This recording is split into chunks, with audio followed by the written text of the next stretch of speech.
Hello, and welcome to That Girl Magic, the podcast where we explore the transformative power of wellness, self improvement, and magic. I am your host, Karinna Franco, and I'm thrilled to embark on this journey of discovery with you. Hello. I hope you are super well. This episode is going to be focused on the ladies. And the reason why I say ladies is because we are talking about the menstrual cycle. We had already spoken about it in a previous episode. I wanted to dig a little deeper, and specifically, I want to talk about cycle syncing. So, cycle syncing is a term used when you do certain things in particular parts of your menstrual cycle. So let's go ahead and dig right in because I want this to be nice, short, and sweet as much as possible. During your menstrual cycle, you actually have four separate phases. Normally, you have your menstrual cycle, which is day 1 through 5. You have your follicular cycle, which is day 6 through 14. Ovulatory, which is 15 through 17.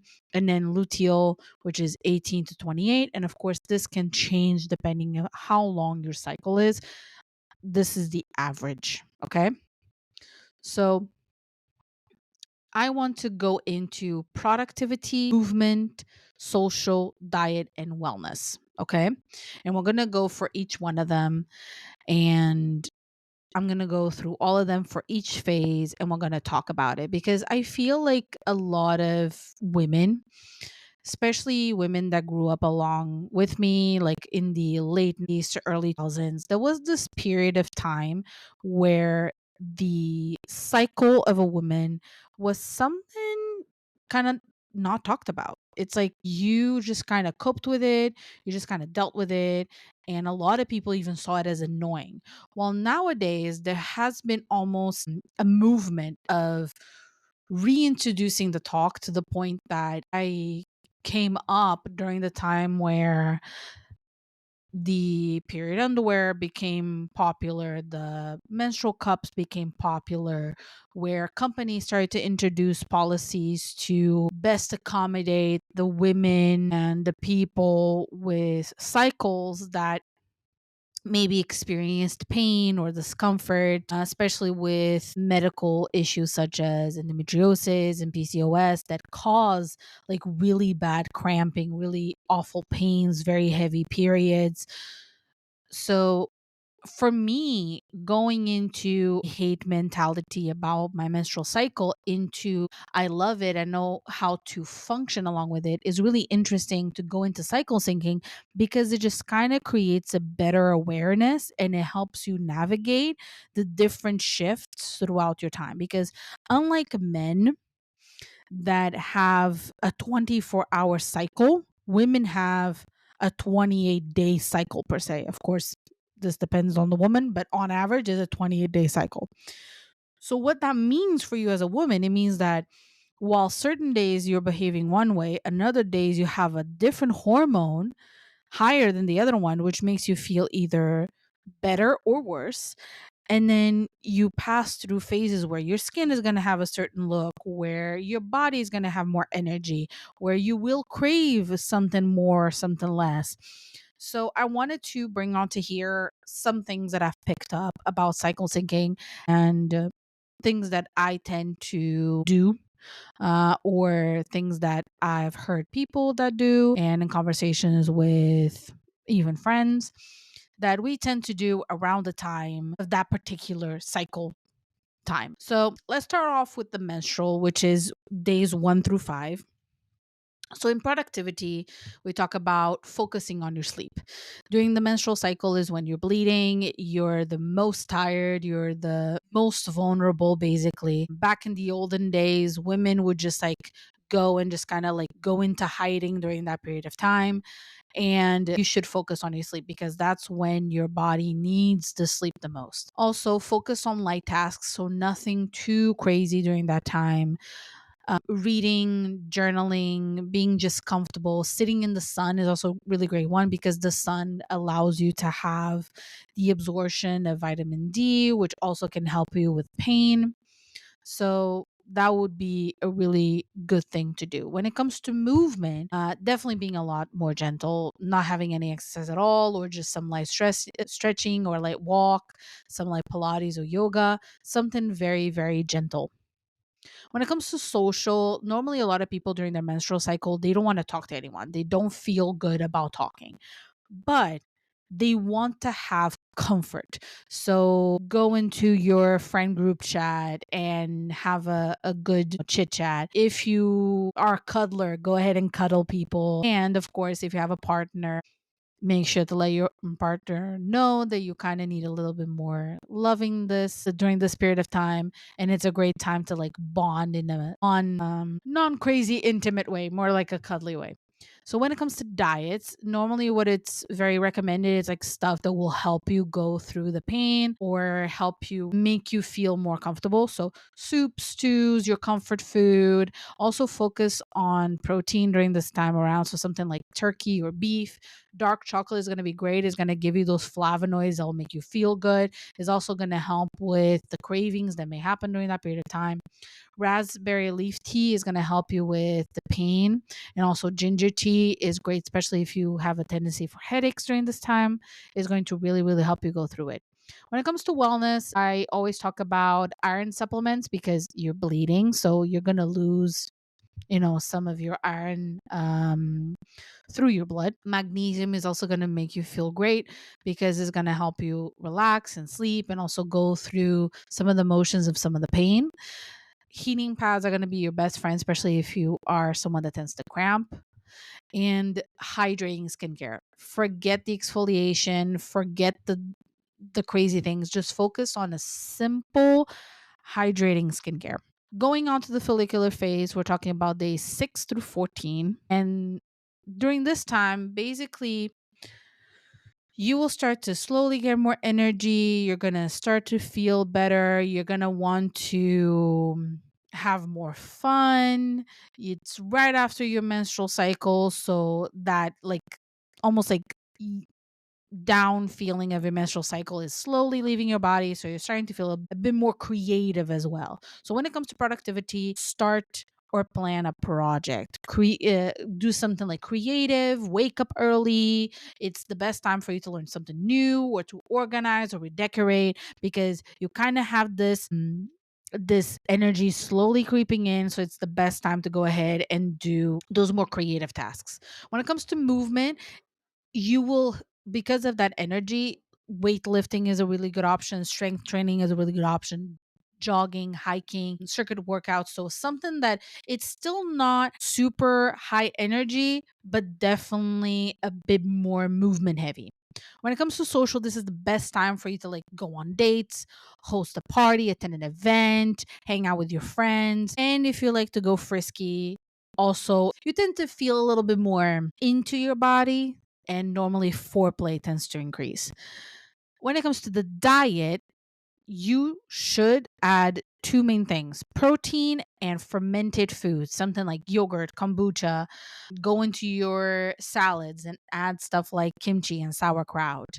Proteins like chicken, egg, salmon is going to give you those omega 3s and is going to give you those things to be able to support your hormones that are now climbing up. When it comes to wellness, this is the best time to exfoliate. You just got out of your menstrual cycle. Is the best time for you to go ahead and shed off the the stuff you got to shed off. So exfoliation, antioxidant serums will absorb better during this time around, B vitamins, omega 3s, and also is the best time to test new skincare. So if you want to get into a new serum or a new moisturizer, this is the best time to do it because your skin is more willing to take it in and is going to react differently.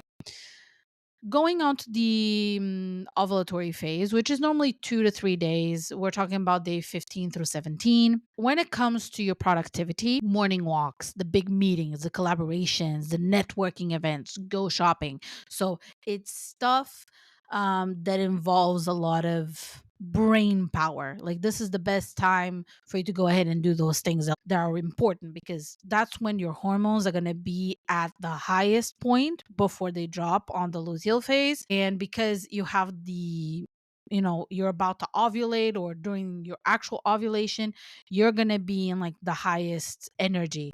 It's also when you're going to look technically your prettiest, because a lot of people actually tend to look less bloated during this time around. Movement wise, high intensity cycling, running, tennis, the stairmaster, have fun and just go for the energetics during this time around. Your body can handle it and you're going to be perfectly fine doing it. So go ahead for your high intensity during this time period. When it comes to your social, this is when you're going to feel the most adventurous during your social time. So date nights, hitting the club, meeting new people, pool parties, sex as well, because this is when, you're going to feel the most frisky. When it comes to your diet, this is the best time for you to consume a lot of grains, a lot of water, because you need to think that because during the ovulatory phase, what happens literally in your body is that the egg will basically, you'll release a new egg and your body will basically make you excited in the figurative and the literal sense to have a new pregnancy, to like go into a pregnancy. So your body will consume a lot of it, like a lot of your energy, which is why you also feel very energetic. It basically is trying to prepare you for it. So berries, pineapple, chicken, salmon, whole wheat grains, cucumber, and lots of water. It's like the couple of things that I've heard not only from girlfriends and also like things that I've tried myself that tend to help a lot during this time.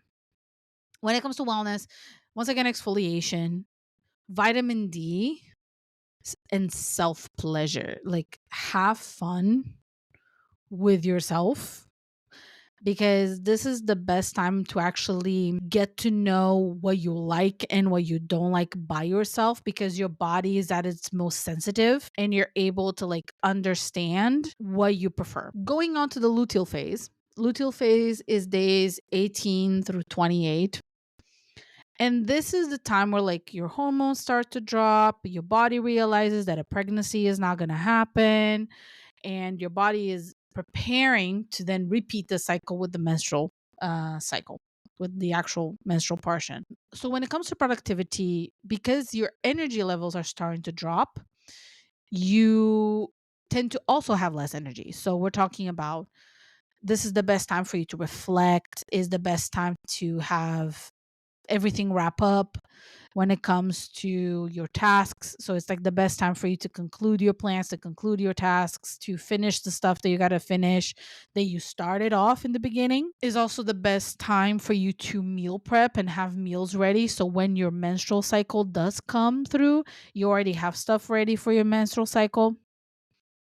When it comes to movement, you're going to start to lose that energy. So, normally, resistance exercises, strength training, outdoor workouts, Pilates, and the treadmill are going to be your best friends, because your body is going to lose the energy, but not by a lot. It's not going to be as low as when you're in the menstrual part of your cycle, but you definitely need to slow down in comparison with the ovulatory. When it comes to social, normally you will want something a little bit more casual. So something like a chill date, going out for lunch, horseback riding, painting, baking, stuff like that. So something a little bit more chill, something a little bit more calm, but still active. When it comes to diet, this is the best time to set up for the menstrual cycle. So something like dark chocolate, oatmeal, sweet potatoes, spinach, turkey, salmon, chickpeas, anything that will give you the vitamins needed right before you go into your menstrual cycle, because all of these things tend to have a higher iron intake to help you with the next part. When it comes to wellness, double cleanse the skin, because normally this is around the time where most women tend to have their menstrual breakouts, when you have that one pimple or two that shows up in your face. So make sure to double cleanse. Make sure to use something like niacinamide, because you're going to produce more oil and more sebum. Clay masks are also going to be a really good friend. Doing like a clay mask maybe once or twice a week is also going to help to bring down that excess sebum. Also, your hair, you're going to notice your hair getting oilier faster. This is also a really good time to do a facial, because it's going to set up also the situation there and help you cleanse your pores. And also, magnesium is also going to be great because it's going to help give you the vitamins needed to have a less painful menstrual, period. So we have talked about all the four phases. Of course, this is a generalized thing that can work for most people. This is not an end all be all situation. And also, it depends. A lot of people have bigger cycles, a lot of people have smaller cycles. For example, my cycle tends to be in between 25 to 26 days, while some people have a longer cycle. So make sure to do what it feels right. That's basically the story here. Is like, at the end of the day, you need to do what is right for you, and you need to do what makes sense for you according to your situation. So if you're someone that has, hormone based disorders like thyroid issues, PCOS, endometriosis, autoimmune diseases, stuff that affect your, it's normal that you are going to have a different experience from someone that doesn't have those issues. And at the end of the day, what you need to do is like analyze your cycle and see what works for you. Okay, I know that if I take this particular supplement during this time, I'm going to feel better in this other cycle. I know that if I do this particular thing, it makes me feel more comfortable, makes me feel more good. And also analyzing your emotions as well. A lot of people don't realize how much your emotions can shift during different sections of your cycle. For example, I get quite angry and quite frustrated about 2 to 3 days before my cycle shows up. So when I feel like I'm more irritated or more angry, and I feel like it's kind of a little too much and it's kind of unprecedented, I normally tend to go check my calendar, and I 90% of the times it tends to be because my period is actually going to show up in a matter of 2 to 3 days. So make sure to do those analysis. Normally, apps that track your cycle is going to be like your biggest fan, because every single day at the end of the day, just like put your information on how you feel, how did the day go. It's going to give you better notion of what you need. Some people also get into seed cycling, which is when you utilize particular seeds to help aid during those phases. Some people even use stuff like maca and ashwagandha during the two other halves. For me, the seed cycling is not a thing that I personally do, but I know people that do it and they feel great while doing it. So if you want to try, go on right ahead. For me, I do a bit more of what I just explained, like certain foods around a certain time, but it kind of stick to just that. Just enjoy your cycle. Like, a lot of people hate their cycles. My advice is find a way to love yourself through your cycle, because it's gonna be with you for 70% of your life. So you might as well find a way to enjoy it and to appreciate it while it lasts. And that's my message. If you try any of the tips or any of the things that I mentioned, go ahead and leave it in the comments saying if you know any of them, if you want to add to the conversation and more details, go on right ahead. I love seeing when you guys comment. And also make sure to rate and share the podcast. It does me such a great favor, and it allows me to push it into more people and have them see it and learning a thing or two from me. So I hope you also learned from me today, and I hope to see you next week. Have a good one. Don't forget to follow That Girl Magic to stay updated on new episodes. Let's unleash our inner magic and create the life of our dreams. I'll see you in the next episode.